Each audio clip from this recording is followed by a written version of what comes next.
Se você não é uma pessoa milionária, de classe alta, classe média, se você não vive nessa bolha, e eu não digo bolha no sentido pejorativo, mas sim no sentido de realidade do dia a dia, então se você não pertence a essa classe de pessoas, com certeza você já conheceu um Fabiano e uma Vitória.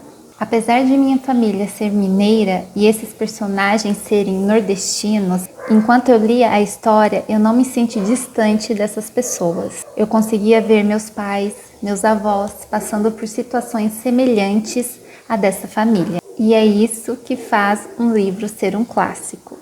Vidas Secas está longe de ser um livro apenas regionalista.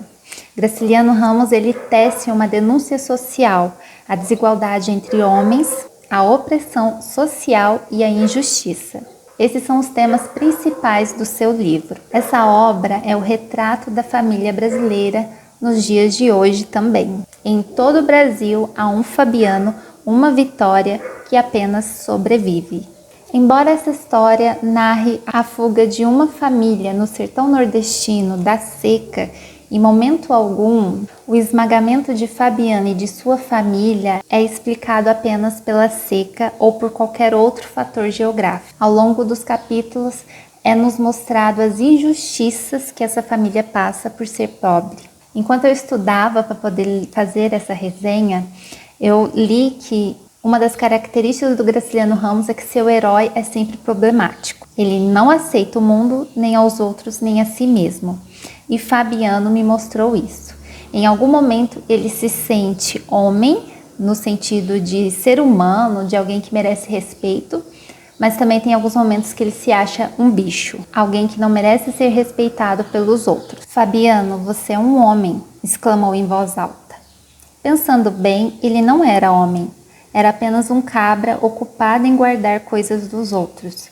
Vermelho, queimado, tinha os olhos azuis, a barba e os cabelos ruivos, mas como vivia em terra alheia, cuidava de animais alheios, descobria-se, encolhia-se na presença dos brancos e julgava-se cabra. Olhou em torno com receio de que, fora os meninos, alguém tivesse percebido a frase imprudente. Corrigiu-a murmurando: "Você é um bicho, Fabiano." Outra característica do autor é a economia vocabular. Isso para mim não é um defeito, na verdade eu achei incrível como com poucas palavras ele consegue descrever com profundidade as coisas. Nem sempre tudo é dito, mas mesmo assim você consegue compreender o que aquela família está sentindo. Vidas Secas contém 13 capítulos autônomos, mas que se ligam pela repetição do tema.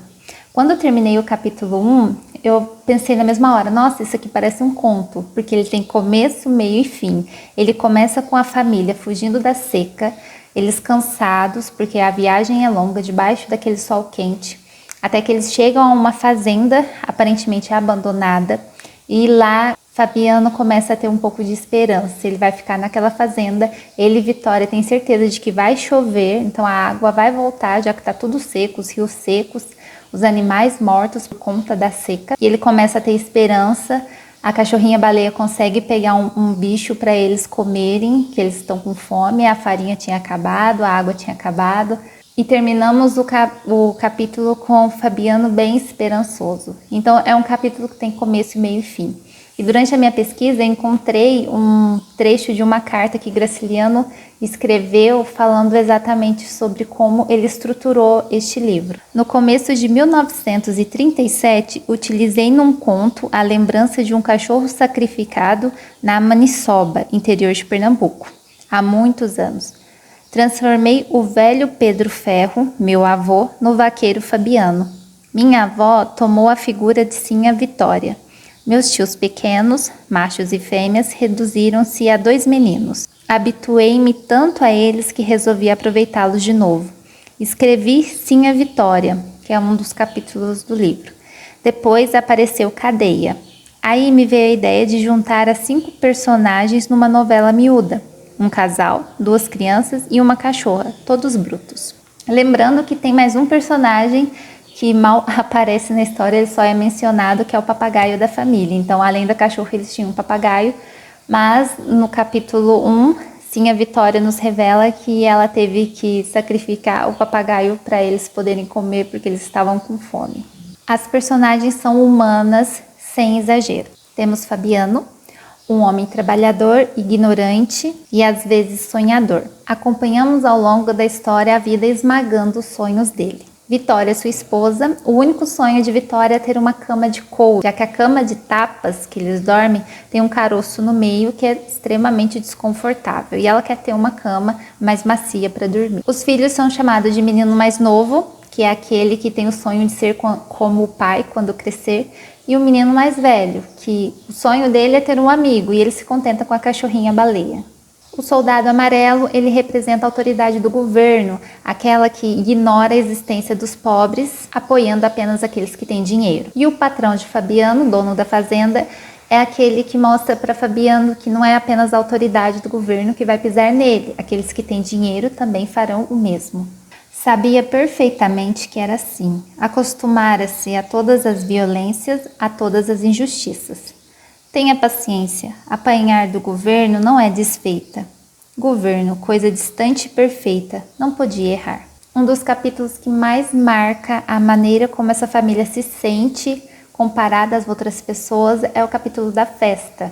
Nesse momento, ao ter contato com as pessoas da cidade, eles começam a perceber como são pequenos, insignificantes, percebem que há uma distância enorme entre aquelas pessoas e eles. Em algum momento, antes mesmo da festa, Fabiano já conclui que seus filhos terão o mesmo destino que ele.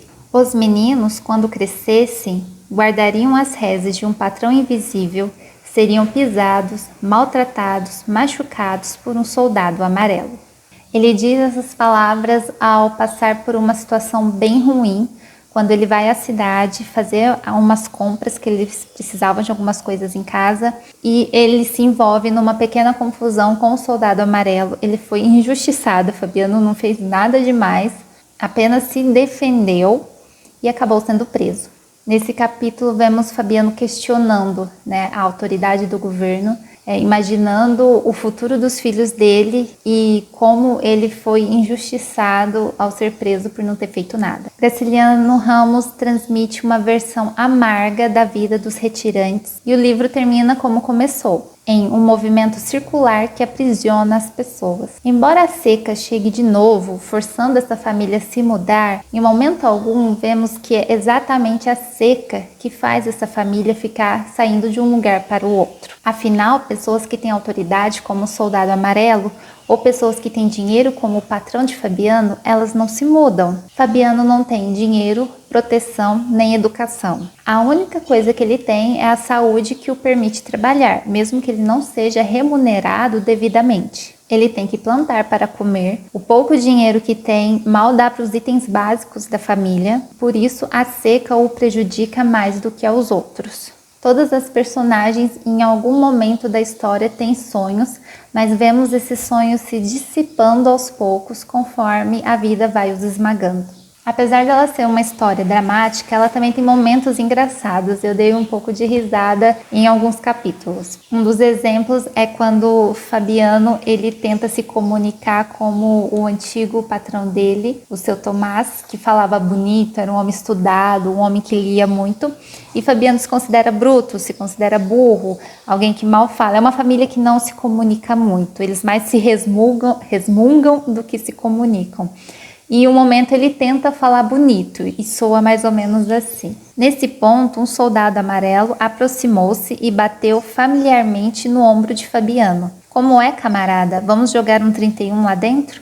Fabiano atentou na farda com respeito e gaguejou, procurando as palavras de seu Tomás da bolandeira.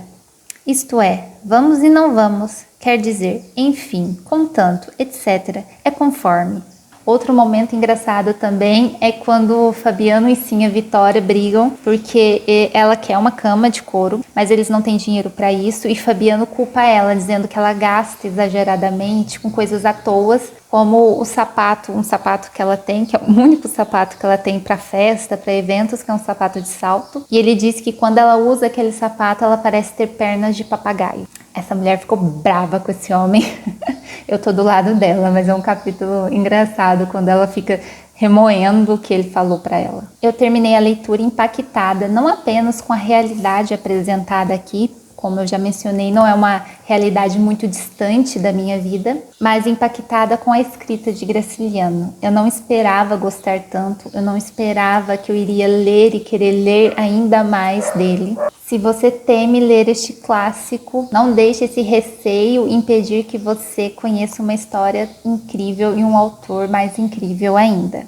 Um dos capítulos mais tristes para mim, com certeza, é o capítulo da baleia. Eu acho que a baleia é a personagem mais mencionada em todas as resenhas que eu vi a respeito do Graciliano Ramos. É bem triste, mas assim, é compreensível. Eu meio que me juntei a Fabiana e fiquei justificando a morte dela, né? Imagina uma família que não tem condição financeira nenhuma, lá em 1930 e pouco, não tinha veterinário por perto, a cachorrinha adoeceu, a melhor solução seria, né, o sacrifício dela, mas a maneira como é feita me doeu um pouco.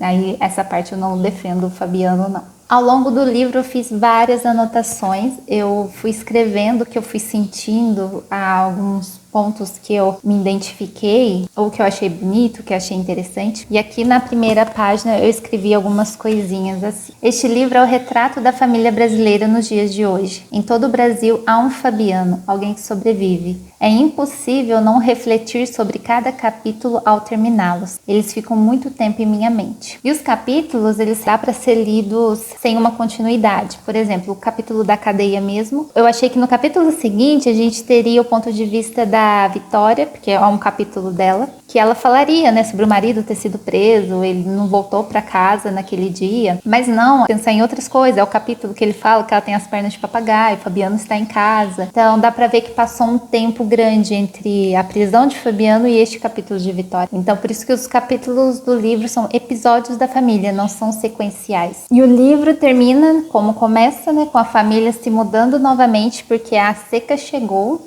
O maior medo deles ao longo de todo o livro é que a seca volte, e ela volta. E eles terminam pensando o seguinte: chegariam a uma terra desconhecida e civilizada, ficariam presos nela. E o sertão continuaria a mandar gente para lá. O sertão mandaria para a cidade homens fortes, brutos como Fabiano, Sinha Vitória e os dois meninos. Dei 5 estrelas, é um livro que eu vou reler, né, num futuro próximo. E você, já leu Vidas Secas de Graciliano Ramos? Comentem aí o que você achou do livro, se você gostou. Essa minha edição é a edição da Princípios, ela não tem nenhum comentário, nenhum prefácio, nenhum pós-fácio, não tem assim muitas informações, eu paguei baratinho nela. Se você tem alguma edição diferente, se ela contém algum texto de apoio, algum crítico literário que falou algo sobre eles, comentem aí também, tá bom? Espero que vocês tenham gostado e nos vemos no próximo vídeo.